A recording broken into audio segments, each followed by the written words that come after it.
Сонда жаңа көшіп жатқан еврейлер қаншамасы бұнда келетін болса, Израильде кім қалады? Ол жоспар тағы бар. Ол жерге мынандай нәрсе жүріп жатыр қазір.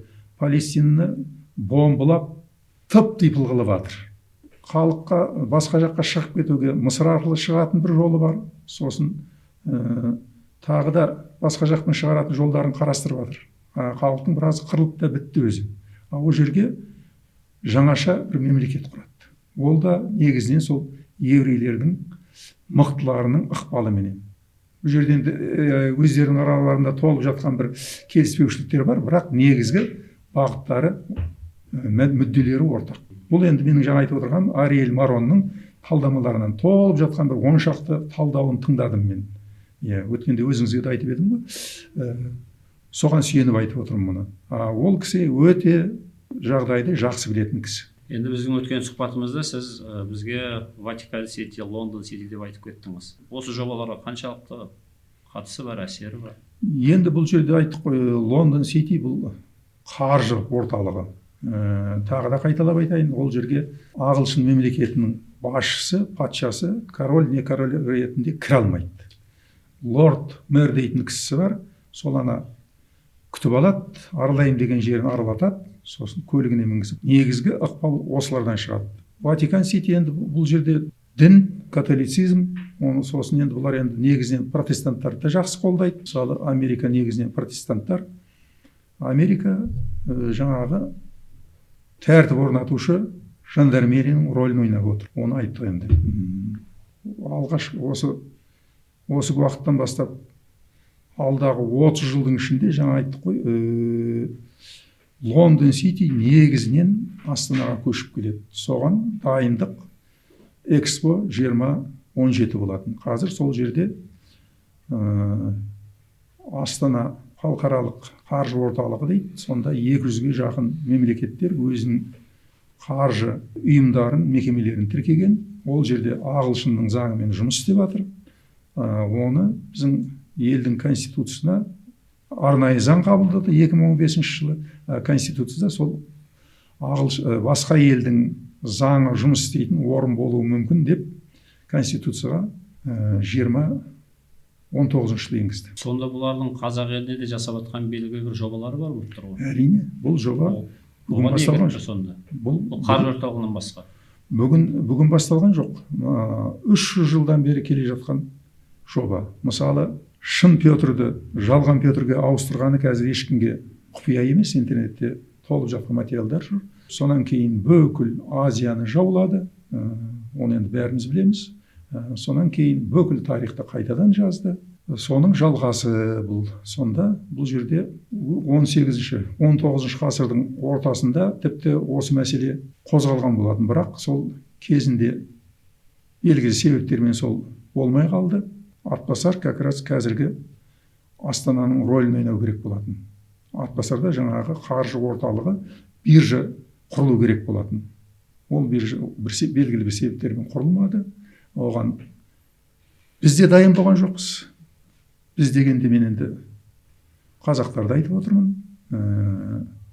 Сол қазақ елін жаулағаннан кейін өздеріңіз білесіздер, алғашқы соңғы хан Кенесары, онан кейін аға сұлтандық жүйе болды, оны да ыдыратты.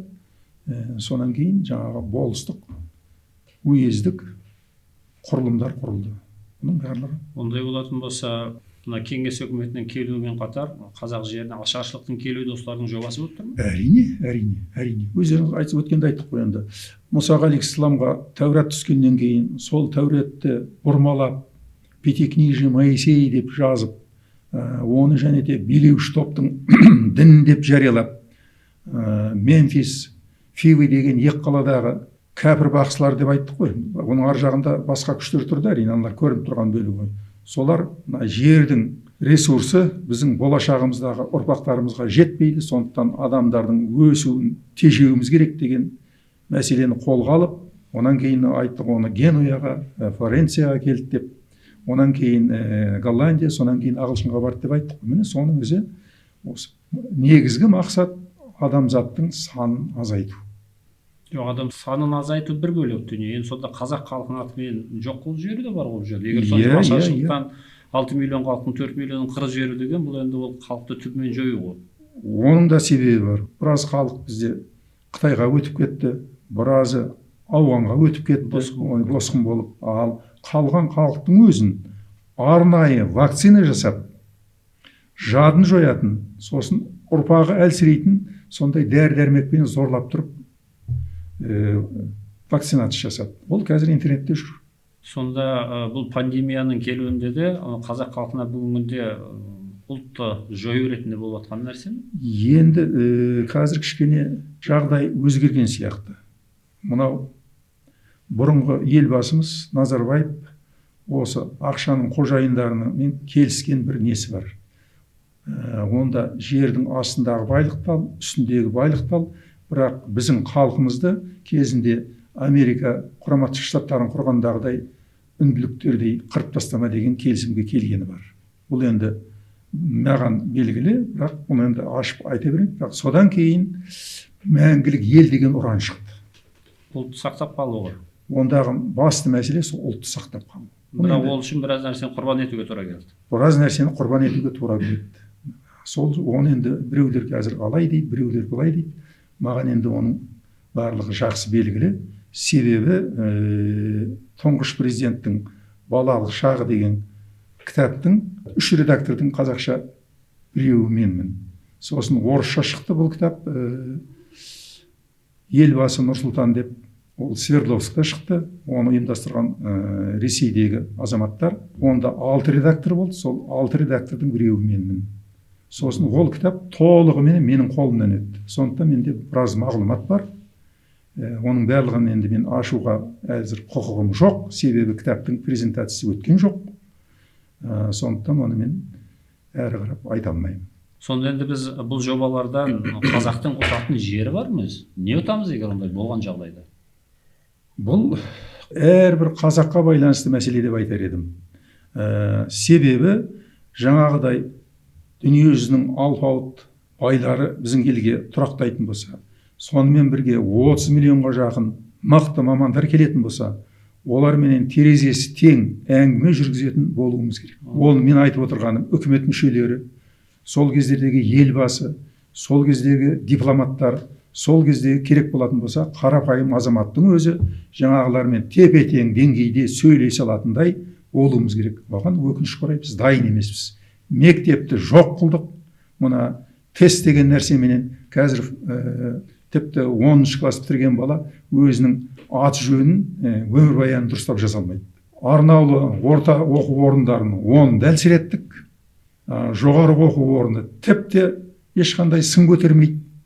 Біз тек әлгі бакалавр, магистр, PhD доктор деген нәрселерді шынына келгенде құлағынан сүйреп шығарып жатырмыз. Жасанды отыр ғой. Жасанды себебі жаңағыдай жалаң ұран, айталық оқу орнының басшысы түскен гранттан айырылып қалғысы келмейді. Сосын ақылы төлеген балалардың ақшасын онан айырылғысы келмейді. Оның үстіне құлаған бала тағы да ақша төлейді қосымша оқу үшін. Осының барлығынан айырылғысы келмейді. Сөйтіп осындай теріс ықпалдар көп. Оны біздің топ 2003 жылы Назарбаевтың алдына, сол кездегі президент, сол кездегі премьер-министр Даниал Ахметовтың алдына Қазақстанда білім, ғылыми техникалық даму қалай болу керек деген тұжырымдама берген болатынбыз. 110 бет.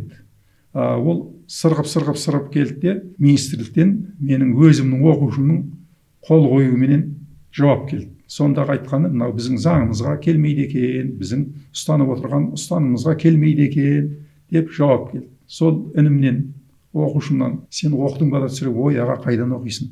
Таңертең жұмысқа келесің, алдыңда үйіліп жатқан қағаз тұрады, соған тек сүйкеп қол қоясың деп, жарайды деп қойдым. Міне сондай жағдайлар.